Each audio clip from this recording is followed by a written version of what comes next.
गोंडवाना गणतंत्र पार्टी जिंदाबाद जिंदाबाद जिंदाबाद गोंडवाना गणतंत्र पार्टी जिंदाबाद जिंदाबाद जिंदाबाद। दादा हीरा सिंह मरकाम का, दादा हीरा सिंह मरकाम का। अमर रहे। आज सर्वप्रथम व्यवहारी की पावन धरती को नमन करते हुए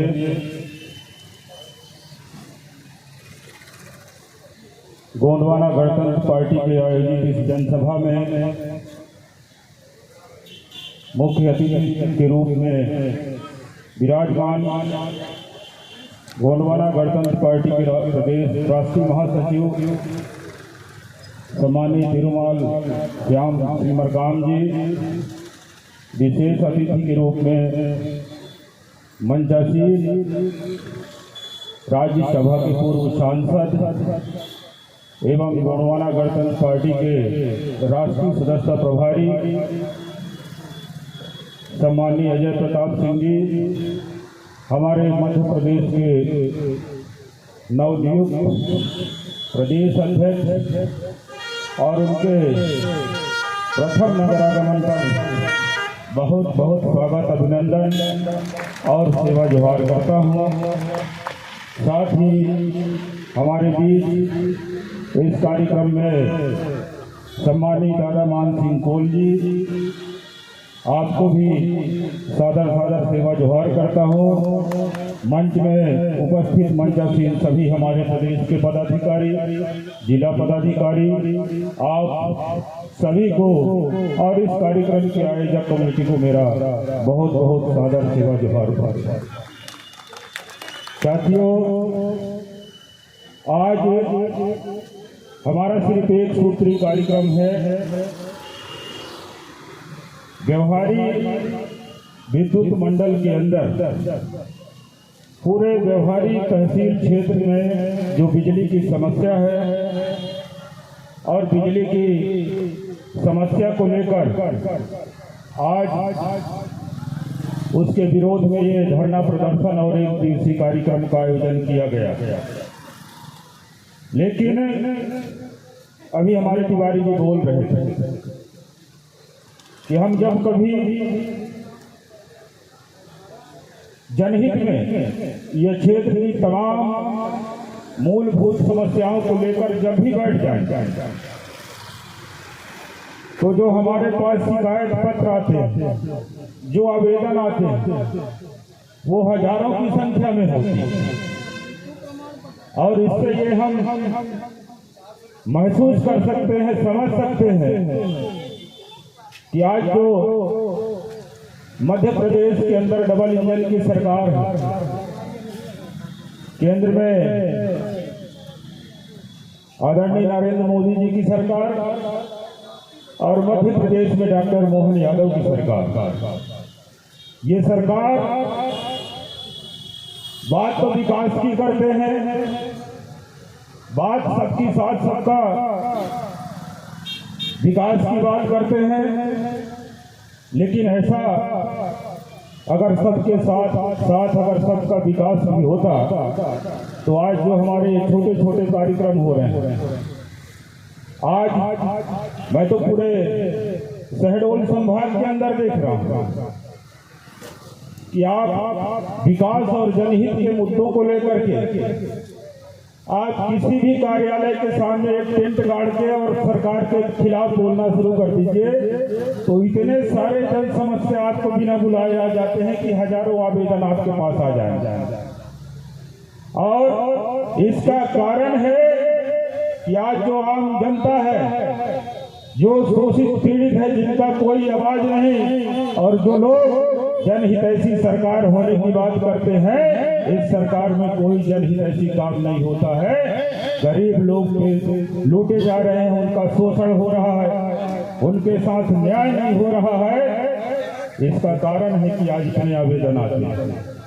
इससे पहले भी हमने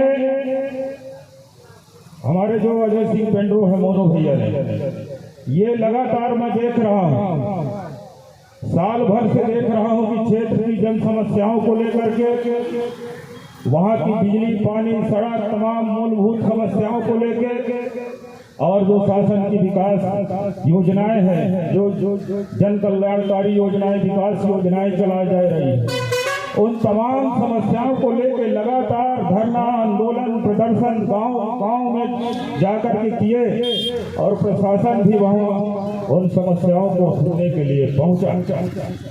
लेकिन क्या कारण है कि जिस क्षेत्र का, जिस जिले का प्रभारी मंत्री मध्य प्रदेश के उप मुख्यमंत्री हो और उस क्षेत्र में जनता की इतनी सारी समस्याएं पड़ी कि हम बार बार शासन प्रशासन को आगाह कर रहे हैं। छोटी छोटी समस्याओं को लेकर जन आंदोलन और प्रदर्शन किया जा रहा है। सड़क, बिजली, पानी, जो मूलभूत समस्याएं हैं देश की आजादी से लेकर आज तक सभी सरकारों ने, चाहे देश के अंदर कांग्रेस की सरकार रही हो और चाहे आज 20 साल से भारतीय जनता पार्टी की सरकार है, लेकिन समस्या गांव का वही है, समस्या गांव के रहने वाले लोगों का वही है, समस्या वही किसानों का, मजदूरों का है। क्या कारण है आज तक उनका मूलभूत समस्याओं का समाधान नहीं हो पाया? और इसका कारण है कि आज जो सरकार में बैठे लोग हैं, जो सरकारें दावा कर रही है कि हम लोक कल्याणकारी विकास कार्यों को लेकर के काम कर रहे हैं, वो आज काम नहीं कर रहे हैं। तिवारी जी ने कहा कि यहाँ बिजली, पानी पीने को नहीं मिलता। तिवारी जी, इस क्षेत्र में व्यवहारी से यहाँ से 40 किलोमीटर दूर कौन सा परियोजना लगाया गया? सिंचाई परियोजना, माइक्रो सिंचाई परियोजना, और उसका लागत कितना है? 1000 करोड़। 1000 करोड़ रुपए का लागत से बनाने वाला पेयजल और सिंचाई परियोजना आज भी 1 साल से ठप पड़ा है और उस परियोजना का लोकार्पण भी हो गया, उस परियोजना का भूमि पूजन भी हो गया, कार्य भी पूरा हो गया और उसका लोकार्पण भी हो गया। लेकिन आज तक किसी के खेत में, किसी के जमीन में एक बूंद पानी नहीं गया। उस परियोजना से आज तक किसी के घर में एक गिलास पानी तक नहीं पहुंचा। तो आज इस मध्य प्रदेश में इस तरह की परियोजनाएं और इस तरह की योजनाएं बनाई जाती है कि सरकारी धन का दुरुपयोग है। हजारों करोड़ रुपए आप सैंक्शन करके, अरे कोई भी किसी भी कार्य का एक समय सीमा होता है। आप जब एस्टीमेट बनाते हैं तो उसमें उसके मटेरियल से लेकर उसका कार्यक्रम, उसका निर्माण कार्य का समय सीमा भी निर्धारित होता है। लेकिन क्या कारण है? और उसका कारण है कि वो जो ठेकेदार है वो सरकार से जुड़ा हुआ है, जो उसका पेटी कंडक्टर है, जो उस विभाग का SDO है, उसका लड़का ही उसका पेटी कंडक्टर है, तो उस निर्माण कार्य की गुणवत्ता क्या हो सकती है हम समझ सकते हैं। इसी तरह से आज ग्रामीण विकास के क्षेत्र में देख लीजिए, जो ग्रामीण विकास डेवलपमेंट का काम चल रहा है, यहाँ के जो हमारे माननीय जिला पंचायत अध्यक्षा है, अभी कुछ दिन पहले सोशल मीडिया के माध्यम से मुझे सुनने को आया था कि यहाँ के प्रभारी मंत्री और मध्य प्रदेश के मुख्यमंत्री जब दौरा में आए थे तो उन्होंने इसी तरह एक आम आदमी की तरह, आम जनता की तरह आवेदन पत्र लिख के दिया था कि हमारे क्षेत्र में करोड़ों रुपए से बिल्डिंग तो बन गया हॉस्पिटल का, 60 बिस्तर वाला अस्पताल, लेकिन वहाँ एक कर्मचारी नहीं है, वहाँ एक भी डॉक्टर तैनात नहीं है। तो खाली आप बिल्डिंग बना के और भगवान भरोसे छोड़ दिए और 4-5 साल में ध्वस्त भी हो जाएगा।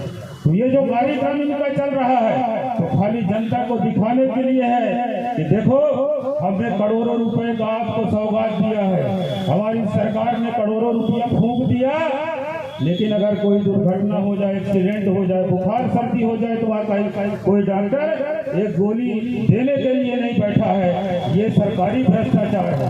शहडोल जिले के अंदर आज जितने भी ग्राम पंचायतें हैं, जितने भी जनपद पंचायतें हैं, इन जनपद पंचायतों को हमारे सरकार में बैठे लोग, हम तो माननीय मुख्यमंत्री महोदय को कहते हैं कि आज 4 सालों से ये ठेके पर चल रहे हैं। यहाँ जो जनपद का CO बैठाया गया है वो ठेकेदार की काम कर रहा है, जो जनपद में SDO बैठाया गया है वो ठेकेदार की तरह काम कर रहा है। इनको सरकारी पैसा आता है, बजट आता है, लेकिन लेकिन वो उस पंचायत का जो एजेंसी है, ग्राम पंचायत जो उस गांव का एजेंसी है, वो सरपंच सचिव काम नहीं करा सकता। उसको एक नाली बनाने के लिए एस्टीमेट तकनीकी स्वीकृति नहीं मिलेगी, लेकिन वो जब थकहार में सरेंडर कर देता है कि भाई काम कराने वाला कोई भी हो, लेकिन मेरे गांव में विकास कार्य होना चाहिए, पैसा है, तो वहां पर क्या होता है, वहां पर यह ईसी और एसपीओ के माध्यम से और हमारे माननीय विधायक जी के सहयोग से और उनके छत्र छाया में जो आदमी कभी अपना घर और शौचालय नहीं बना पाया, ऐसे लोगों को 20-20 लाख का काम सेंक्शन करके दे दिया जाता है और वो काम करते हैं और इन कामों में 30 से लेके और 60% तक की कमीशन खोरी होती है और वो काम को भ्रष्टाचार की भेंट चढ़ जाती है। और चाहे वो निर्माण कार्य फिर कोई भी, चाहे सीसी रोड हो, चाहे पुलिया हो, चाहे स्टाफ डैम हो, चाहे नाली निर्माण हो, एक बार सीसी जारी होने के बाद 1 माह के बाद वो ध्वस्त हो जाता है। उस पर कोई देखने वाला नहीं है। उस पैसे पर जो घोटाला हुआ है, उस पैसे का जो गमन हुआ है, अगर गांव के लोग कभी शिकायत लेके भी जाए तो सुनने वाला कौन है? भ्रष्टाचार करने वाला जब जनपद का सीओ हो, भ्रष्टाचार में सहमति जब उस वहाँ का तकनीकी विभाग हो कि आप 12 का मसाला भी बनाओ, तब भी जो वहाँ इंजीनियर है वो कहेगा नहीं गुणवत्ता युक्त कार्य चल रहा है, तो कौन इस तरह का जांच करेगा? यहाँ से लेकर कलेक्टर तक तो सबको कमीशन जा रहा है और हमारे शासन सत्ता में बैठे लोग भी एकदम खुश हैं, माला माल है। हमने अभी पिछली बार यहाँ के कलेक्टर महोदय से मुलाकात, उनने जब हम उनसे बात किए कि भाई आप लोग इतना धरना प्रदर्शन आंदोलन करते हैं और काम मुझे करना है, प्रशासन को करना है, आप लोग काम बताइए, जनहित में जो काम होगा बिल्कुल होगा। और जब हम गए उनके पास, अभी कुछ दिन पहले राजस्व अभियान चल रहा था, राजस्व अभियान के तहत मध्य प्रदेश की सरकार ने कहा कि जितनी भी राजस्व विभाग की समस्याएं हैं, किसानों की समस्याएं हैं, खौती नामांतरण, खतौनी, ये सारे चीज सुधार करने के लिए एक अभियान चलाकर सभी गांव-गांव में, ग्राम पंचायतों में जाके पटवारी कानूनों में कार्यवाही करने का निर्देश हुआ था। लेकिन क्या कार्यवाही हुआ? कोई कार्रवाई नहीं हुआ। हमको कई जगह से फोन आया कि साहब मेरा फौती नामांतरण नहीं चल पा रहा है, 4 साल से उसका पिता का इंतकाल हो गया।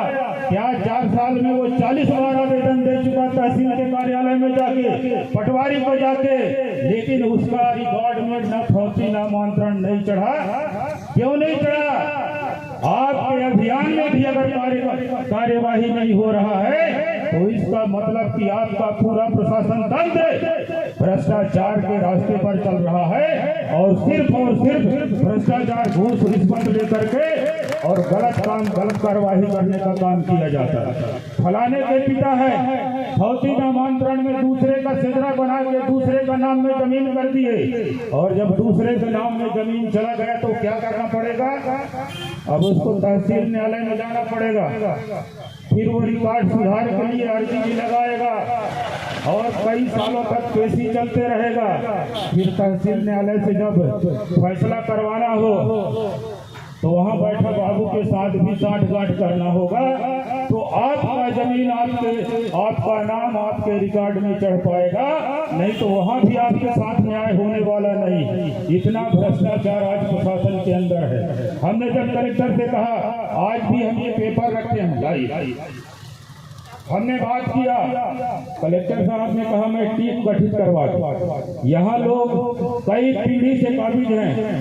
सरवाही गांव का मामला आज मैं इस माइक के माध्यम से, मंच के माध्यम से दादा सांसद जी आपसे कह रहा हूं और माननीय राष्ट्रीय महासचिव जी के समक्ष भी कह रहा हूं कि ये जो हमने आज फाइल बना के रखे हैं, ये लड़ाई अजय सिंह पिंडरों का इस क्षेत्र की जनता और किसानों के लिए साल भर से चल रहा है और इस पर हम भी गए थे और कलेक्टर साहब से बात की, उन्होंने कार्रवाई करने का आश्वासन दिया था। लेकिन क्या कारण है कलेक्टर साहब, न तो आज तक आपका टीम जो आपने जांच कमेटी गठित की थी वो उस गांव तक गया, न तो इस रिकॉर्ड को जांच किया दिया गया और न उन लोगों को न्याय मिल पाया।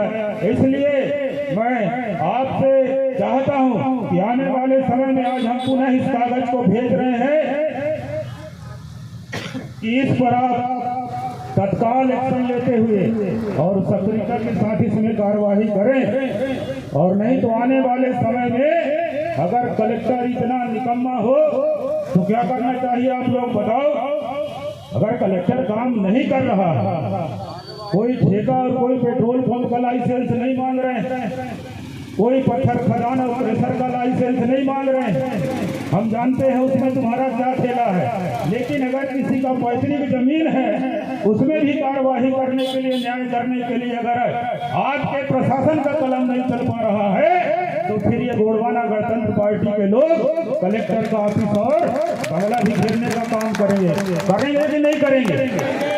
इसलिए तैयारी आज से ही बना के चलना है कि 15 दिन के अंदर अगर इनका जांच कमेटी वो सरवाही गांव और वो व्यवहारिक जो आपका ये सिंचाई परियोजना, पेयजल परियोजना है, ये अगर चालू नहीं हुआ तो ये गोंडवाना आंदोलन का कारवा जो है तो इस व्यवहारिक से बढ़ते हुए आपके शहडोल मुख्यालय और बांग्ला भी घेरने का काम करना पड़ेगा।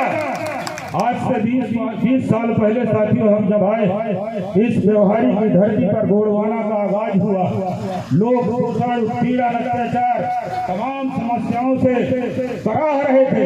और जब गोंडवाना आंदोलन यहाँ आया, हमारे सिया शरण टेकाम जी जैसे सिपाही खड़े हुए और इनके साथ उस कारवा में एक से एक लोग जुड़ते गए। आज हजारों की संख्या में गोंडवाना का आंदोलन पूरे शहडोल जिला के पूरे व्यवहारिक के अंदर चल रहा है। और इससे पहले भी कलेक्टर साहब याद रखिए, ये व्यवहारिक की धरती है, यहाँ का तासीर थोड़ा उत्तर प्रदेश से भी जुड़ा हुआ, क्योंकि हम लोग सीधी के बॉर्डर से जुड़े हैं, रीवा के भी बॉर्डर से जुड़े हैं और सतना जिला और मैहर के सीमा से भी जुड़े हैं। इसलिए आपको पारू और जयसिंह नगर ब्लॉक मत समझो। अगर आप काम नहीं करेंगे या तो जनता के साथ न्याय नहीं करेंगे तो यही व्यवहारिक की धरती है जहां मध्य प्रदेश शासन का काफिला रोक दिया गया था। आज के खैरा और सिखवा में मंत्री को रात में बैठने के लिए जगह नहीं मिला था, तो वो दिन दूर नहीं है कि आपको कलेक्टर घेर दिया जाएगा कार्यालय, आप निकल नहीं पाएंगे। 20 साल पहले जब आंदोलन शुरू हुआ तो यहाँ जितने भी एसपी और कलेक्टर आए तो पहले पूछ लेते थे गोंडवाना के नेताओं से बात कर लो, उनको तो कोई आपत्ति नहीं है, क्योंकि अगर गोंडवाना सहमत नहीं है, ये यहाँ का शोषित पीड़ित समाज अगर हमारा सहमत नहीं है, इनके साथ अगर न्याय नहीं हो पा रहा है तो आपको भी चैन से हम इसी के अंदर सोने नहीं देंगे। क्योंकि ये लड़ाई दादा हीरा सिंह मरकाम में ये समाज के लिए, गोंडवाना के लिए मान सम्मान और स्वाभिमान और साथ ही साथ उसके अधिकार के लिए आंदोलन चलाया था। तो ये आंदोलन आपके साथ खड़ा है और इसी आंदोलन को लेकर के आज हम यहाँ खड़े हुए हैं। मैं जानता हूँ इस बात को कि आज 20 सालों से जब हम आए और 2018 में तो कांग्रेस भाजपा के दोनों का यहाँ सांस लेना मुश्किल हो गया और ये कांग्रेस पार्टी तीसरे नंबर हाशिए पे चला गया था। लेकिन आने वाले समय में हम दोनों पार्टियों को यहाँ से खारिज करके और गोंडवाना गणतंत्र पार्टी का विधानसभा के अंदर बैठे। साथियों, इस बीच में मैं आप लोगों से एक चीज और कहना चाहता हूँ कि जैसे जैसे गोंडवाना का आंदोलन बढ़ा, इसका कारवा बढ़ा, इसका प्रभाव बढ़ा, यहाँ के राजनीति में बिना गोंडवाना का यहाँ का सांसद, यहाँ का विधायक और जिला सरकार बनाने में इनको मुश्किल होने लगी। इन्होंने अपना एजेंट गोंडवाना के अंदर भेजना शुरू किया और ऐसे लोगों को भेजा जो लोग हमारे साथ 20 सालों से कदम मिला के चले। ऐसे लोग जिनको इस गोंडवाना आंदोलन ने मान दिया, सम्मान दिया, उनका नाम दिया और गोंडवाना गणतंत्र पार्टी ने अपना सिंबल देके, टिकट देके विधानसभा में चुनाव भी लड़ाया। मैं आज 6 माह से सुन रहा हूँ कि इसके अंदर ऐसे विभीषण भी पैदा हो गए हैं जो गोंडवाना के विरोध में समाज में जाके, गांव में जाके और 6 महीने से ऐसा काम कर रहे हैं, गोंडवाना को बदनाम करने का काम कर रहे हैं। मैं उनको कहना चाहता हूँ कि जिस गोंडवाना से तुम पैदा हुए और जिस मंच से तुम्हारा पहचान बना, आखिर आज तुम्हारे खून में बदलाव कहाँ से आ गया कि इस गोंडवाना को नस्ल नाबूद करने का तुम बात कर रहे हो, गोंडवाना को खत्म करने की बात कर रहे हो। तो याद रखो, गोंडवाना जिसके तरफ देख दिया वो कांग्रेस और भाजपा के नेता भी आज जमीन पे आके बैठी हुई है। कांग्रेस भाजपा के नेता भी बेदखल हो गए सत्ता से, तो गोंडवाना से टकराने की जरूरत नहीं है। आप अगर गोंडवाना के हो तो इस आंदोलन में आकर एक सच्चे सिपाही की तरह काम करो, और जिस तरह से गोंडवाना को बदनाम करने का काम कर रहे हो ये ठीक काम नहीं। गोंडवाना आंदोलन दादा मरकाम का आंदोलन, और दादा ने आंदोलन में नारा दिया था कि सबको शिक्षा, सबको काम, सबको मान, सबको सम्मान। और इस आंदोलन के माध्यम से आज हमारे बीच में मंचासीन है, एक गवाही के रूप में आपके सामने खड़े हैं कि जहां बड़े बड़े जिनके पास वेयर हाउस है, गोडाउन है, बड़े बड़े धान मिल है, करोड़ों का बिजनेस है, उनके सामने हमारा एक जो खेती किसानी करने वाला गोंडवाना का सिपाही कैलाश परस्ते जैसे आपके सहयोग से, गोंडवाना के ताकत से जनपद में चुनाव जीत के आ गया, और जिसने 10 लाख रुपए पानी की तरह बहा दिया, चुपचाप घर में बैठे। ये ताकत भी गोंडवाना की है। आज भरतपुर ब्लॉक के अंदर सबसे ज्यादा जिला पंचायत सदस्य हमारे जीत के आए, और आज वहां का जनपद अध्यक्ष भी गोंडवाना गणतंत्र पार्टी का है, और जिसको उपाध्यक्ष बनाया गया वो भाजपा छोड़ के गोंडवाना में आ गया। और इससे बड़ी आपको क्या हम प्रमाण दे सकते हैं? तो ये जो लोग गोंडवाना के खिलाफ एक नैरेटिव माहौल बना रहे हैं, ये समझो दूसरे का धन की और रोटी खा करके समाज के बीच में फूट डालने का काम कर रहे हैं। अगर हमारे बीच में कोई बात है, संवाद है, विवाद है, तो हम कहते हैं कि इस बात को बैठ कर खत्म करना चाहिए। लेकिन तुमने तो अपनी पैर में कुल्हाड़ी मारा और साथ ही समाज को भी तोड़ने का काम कर रहे हो। इसलिए ऐसे नेताओं के चक्कर में नहीं रहना है। और वो जो नेता है जो आपके बीच में आ रहा है, आज वो भारत आदिवासी पार्टी का जिलाध्यक्ष बना है, आज भारत आदिवासी का जिलाध्यक्ष बना है। अरे इस जिले के अंदर, इस प्रदेश के अंदर इस शोषित, पीड़ित, दबे कुचले हुए समाज जिसका कोई आवाज नहीं, जिसका कोई जिला मुख्यालय में आवाज उठाने वाला नहीं, जिसका मध्य प्रदेश के विधानसभा के अंदर वो आवाज उठाने वाला नहीं, ऐसा पार्टी आज आपको हौसला बुलंद करके और सरकार के सामने चुनौती सड़कों पे खड़ा कर रहा है।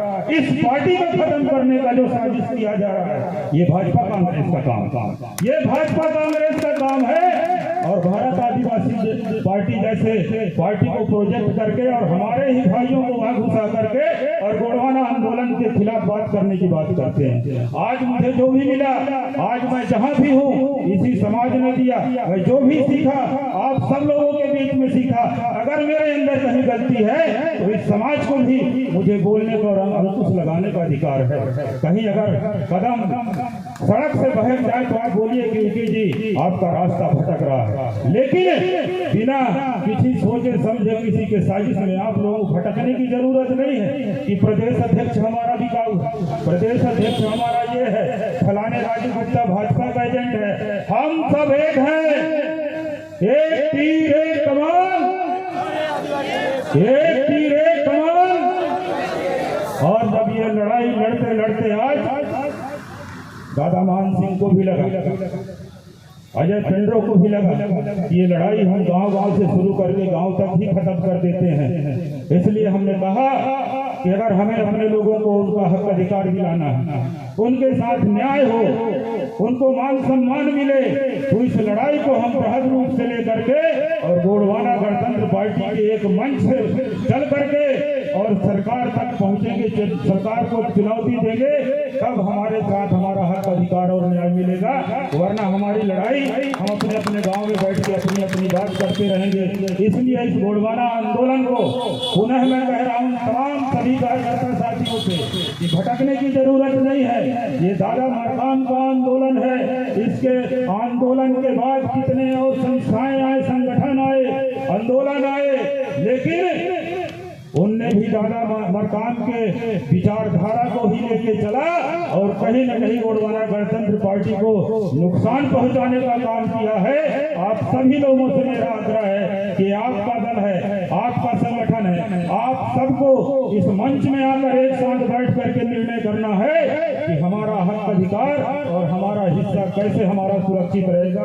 इस बात को तय करेंगे तब हम आगे बढ़ पाएंगे। ज्यादा समय न लेते हुए मैं अपनी बात को यहीं से विराम देता हूँ। जय सेवा, जय फटाफट, और बनाते रहेंगे, लेके रहेंगे। बाद मैं चाहूंगा कि जोरदार तालियों से